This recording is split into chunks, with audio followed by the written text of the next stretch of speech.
Hello and welcome to my YouTube channel. My name is Melissa. I am the owner and artist behind the Top Drawer RVA, located in Richmond, Virginia.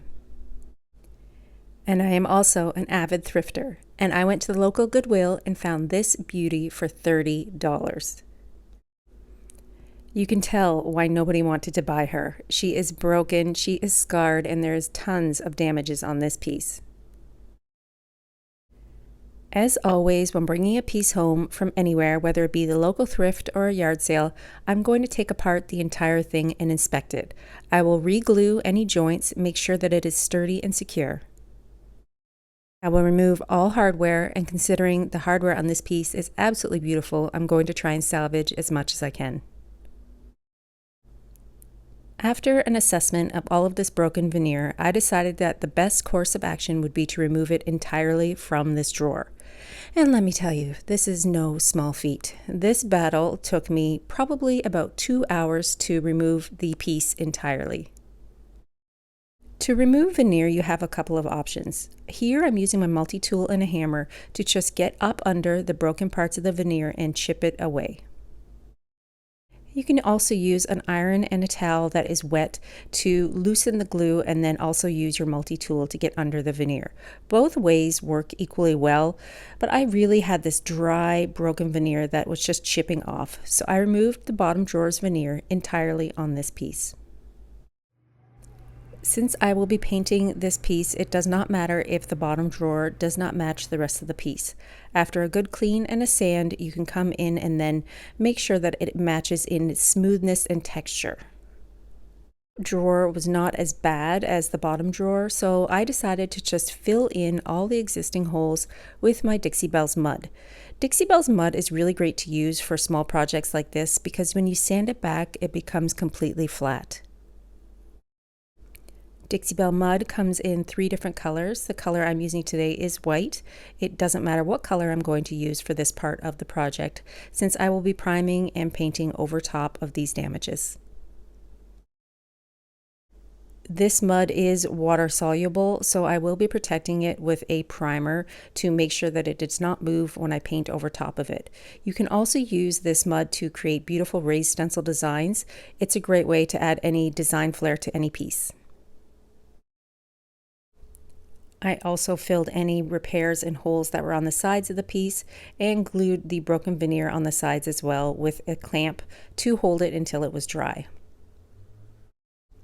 I made sure to wait until that mud was 100% completely dry before coming in the next day and sanding it all back to flat. I really like the smoothness that the mud gives me. You don't even see the repairs at all when you paint over top of it. I also did the bottom drawer just to make sure that it was nice and smooth before I apply my primer. The sander that you see me using right here is called my Surf Prep sander. I absolutely love it. I use this indoors inside my dining room space, which is now my studio, and since it is attached to a shop vac, I have zero mess. It just sucks up all the sanding dust as you move along. If you would like to try your own Surf Prep sander, I will include a link in the description below. What's the plan for this piece, for this sad, tired dresser? Well, we are going to fancy pants it up with a little bit of decoupage paper. I have 2 large papers that I'm testing out for this piece. I like to tape them up and look at the design and see what they look like on the layout of the front of this dresser. After putting them both up there and assessing the situation, I decided to move forward with sepia roses.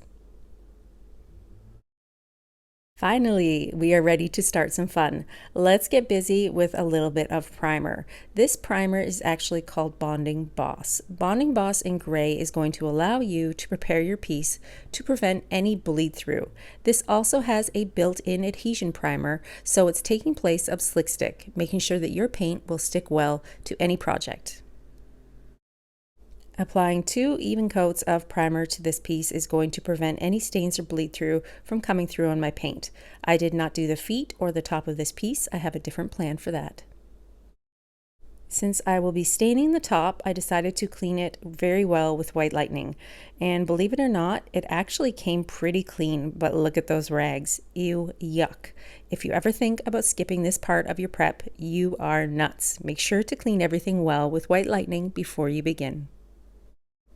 Even though the top came out pretty clean, I need to kind of even out the color pattern as well as stain the feet to match.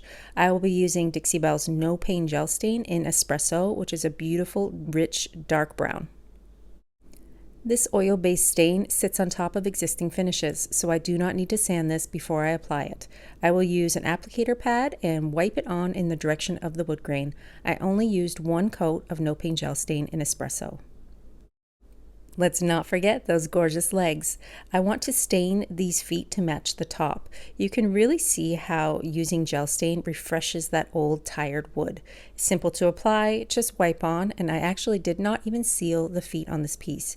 You do not have to seal your No Pain Gel Stain, and for the legs on this project, I left them as is after I stained them.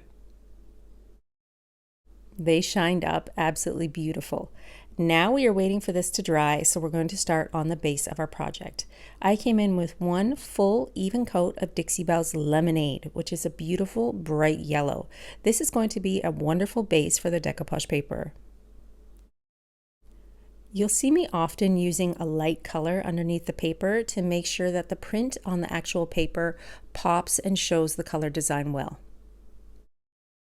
Is wet, you can actually see through a little bit. So if the choice was to do a darker color, you wouldn't see the pattern pop as brightly. Let's talk decoupage. Decoupage, however you want to say it, it's still the same thing. I am going to rip my edges of the paper. Ripping the paper is going to allow me to get a cleaner line when I blend in my paint. I'm going to dampen the back of the paper with water and then use my Dixie Belle Satin Clear Coat to apply this to the project. Smoothing out the paper with a piece of saran wrap or plastic wrap helps eliminate any wrinkles. Then you are ready to cut out your image from your project, but only do this after it has dried 100%. So let's review that one more time. Rip the edges of your paper. Spray the back of your paper with water. I use my spray misting bottle filled with water. Apply one even coat of Satin Clear Coat to your project. Then push the paper down onto the damp Satin Clear Coat. Using a piece of saran wrap or plastic wrap, you can smooth out any wrinkles that you might see on your paper, pushing that paper down onto your piece. I then apply one more coat over top of the paper with my Satin Clear Coat to make sure that this paper is stuck down well. After letting the paper dry, I'm going to use a sharp blade to cut it from around the drawers. What's going to happen now is I'm going to take a small brush and reapply my clear coat to the edges, making sure that that paper is adhered down. Next part is the fun part for me, blending in the paper. You see me here using a multitude of colors, and if you ask me which colors, it's all of them. It's every single color, I feel like. But majority of this piece was done in Terra clay paint. Terra clay paint has a wonderful texture. When you stipple it on, it really hides the edges of the paper. Mixing colors on the floor, trying to get the best color blend to match this paper. And believe it or not, pine cones seem to be one of the colors that worked the best. Then I came in and started to add some layers. I took a small stick and added and extended those music notes and words. I did that with the color chocolate and then decided to add some stencils over top. Using a stencil with Moonshine Metallics and Gold Digger will allow this whole piece to come together. What's going to happen is it will blend in the paper as well as the painted areas around the paper. So using a stencil to kind of disguise the edges is a really wonderful trick when you're blending paper in. Make sure that you put the stencil over top of the paper as well as the painted part to really disguise the edges. It's also a really great trick to add a little bit of shine to this piece. Terra clay paint is very dull in color. I like the matte feel, but adding a touch of shine is always a fun element. I sealed the top of this piece with Terra Tuff.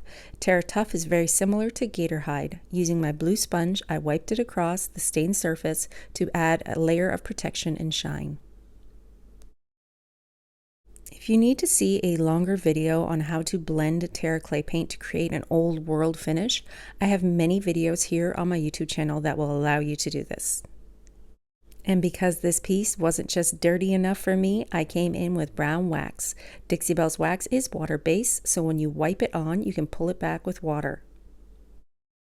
Final touches with a little bit of gold gilding wax on the interior part of the drawers as well as the edges of the piece.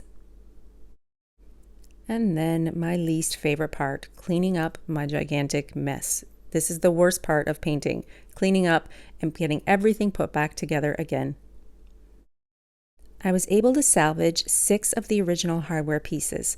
I then added 2 vintage knobs that I had in my hardware stash. I also added keyholes onto the top 3 drawers. Then I gilded all of the hardware with a touch of gold to make sure that it matched. And this piece is finished. I absolutely love the tea-stained vibe of this piece. The beautiful sepia roses, the gold shimmery shine, and this piece has a whole new life. Can you really believe what it looks like now compared to what I started with at the beginning of this video?